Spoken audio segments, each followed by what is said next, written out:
Welcome to loading and scripting content on the DMP-8000 with show control. This video explains the process of copying content onto the DMP-8000, then creating a scripting button in Display Studio to play the content on the display. Follow along on screen or on your own DMP-8000 and show control computers during the tutorial. The term content is used to define any visual image that appears on the display. This could be a still image, such as a JPEG picture or an animation, or a video, such as an MP4 file.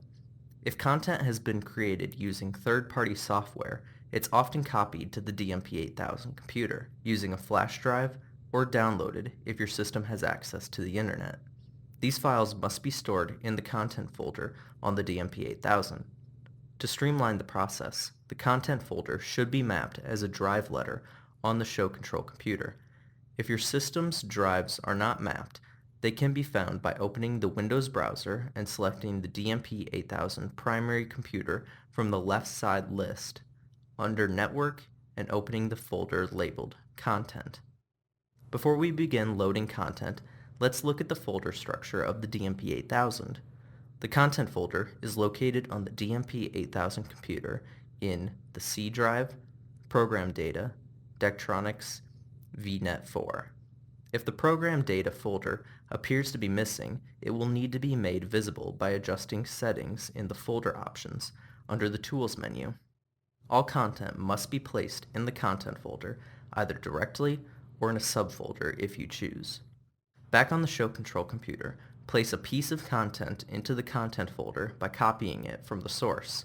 Now that the content is in the correct folder, it can be played on the display by scripting a button in Display Studio.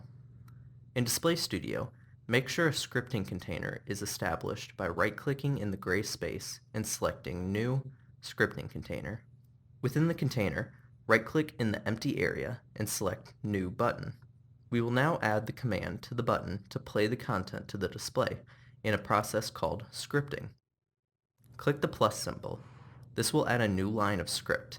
The 6 steps at the top of the box will help guide you through the scripting process.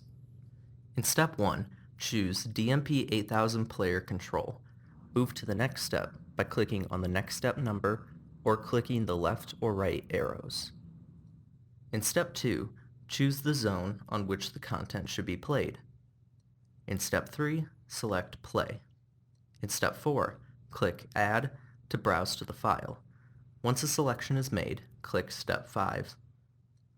Continuous should already be selected. This will play the file continuously until a different button is clicked. If a unique transition is desired, it may be set in Step 6. Give the button a descriptive name by entering it in the top text field. Finally, click Save. When the button is clicked, the script will activate and play the content to the zone on the display.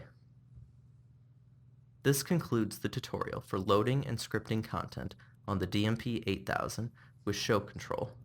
Continue to other videos on this channel for further learning.